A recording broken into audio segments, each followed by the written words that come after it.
Part 33, Who the Fuck Did I Marry? June 17th, 2021.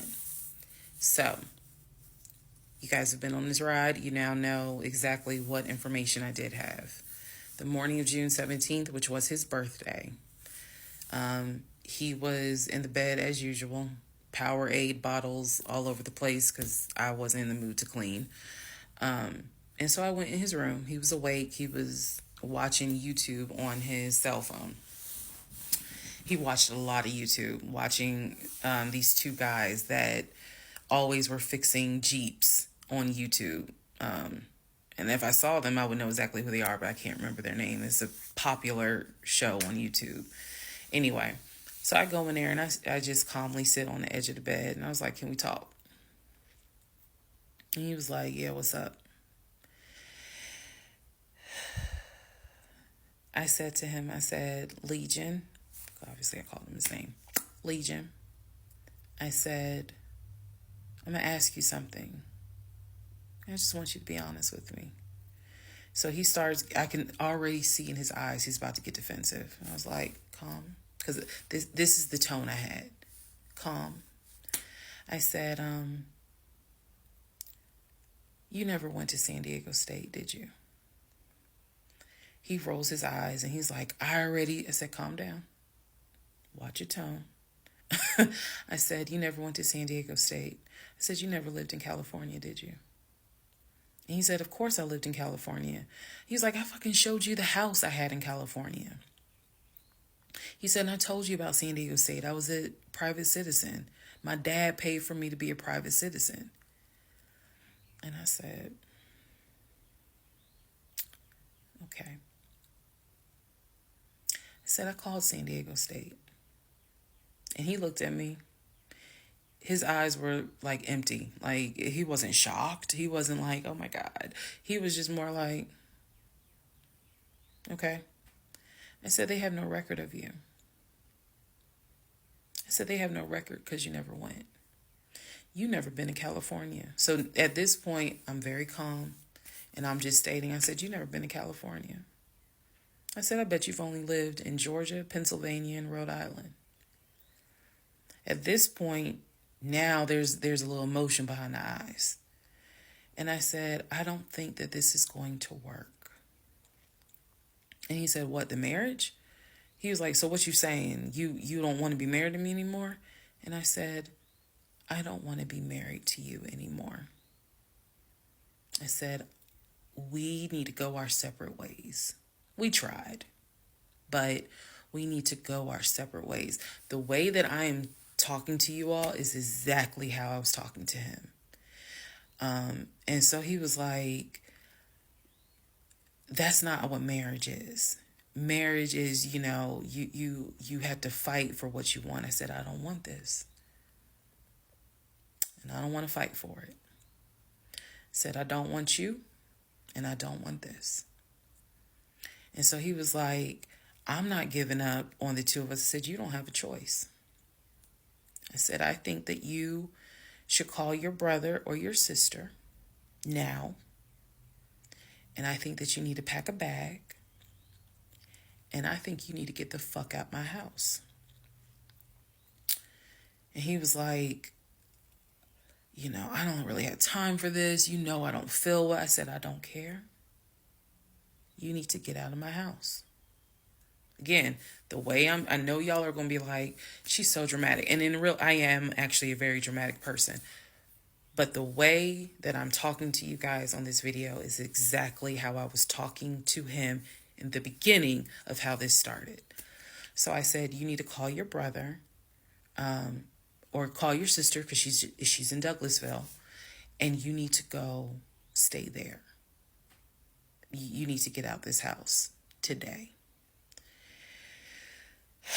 Basically what happened was, at first, he refused. He wasn't moving fast enough for me. And so he called his aunt. And his aunt was on speakerphone. Let me preface that. She was on speakerphone. And so she was like, what's going on? And he was like, My wife don't want me no more.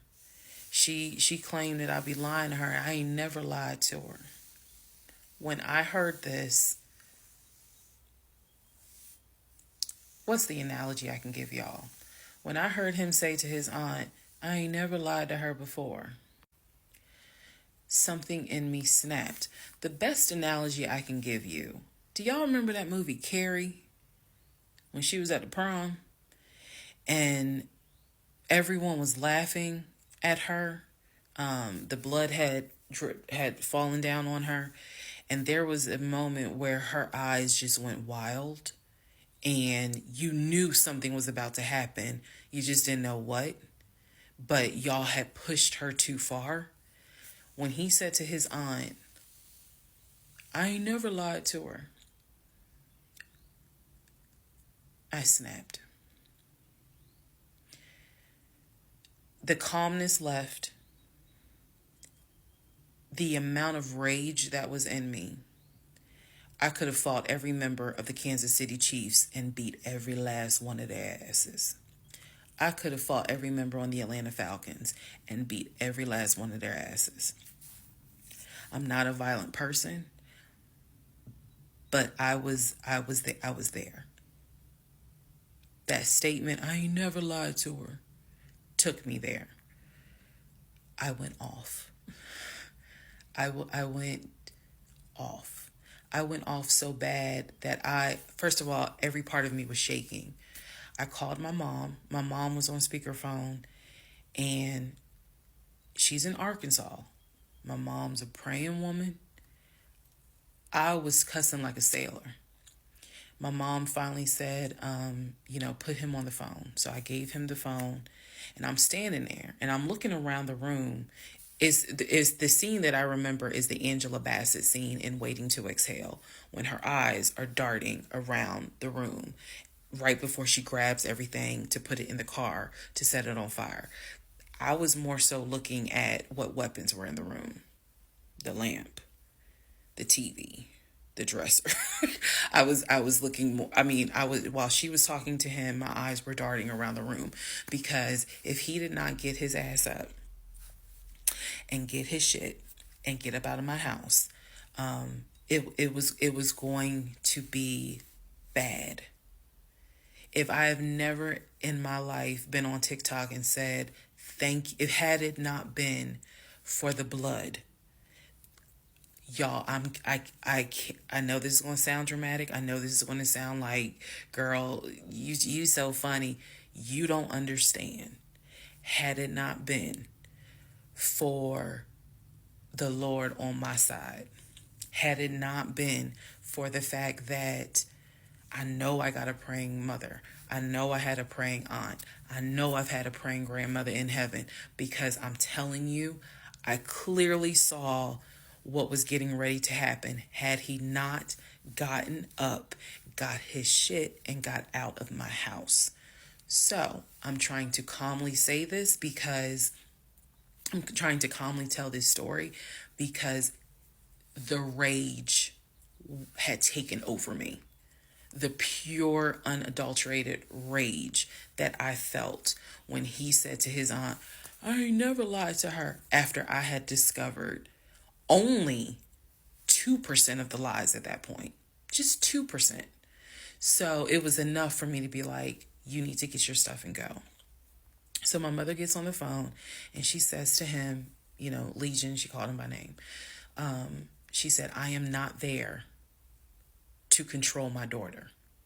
She said, in the name of Jesus, get your stuff and get out that house, because I think she might kill you. Get out of the house. She's on my phone. His aunt is on his phone. His aunt said, nephew, come home. Home for her was Philly. She said, I'll send you money. Come home. Leave that house right now, she said, because I think that woman is about to kill you. Let's go. Let's just go to part 34. Let's all just take a deep breath.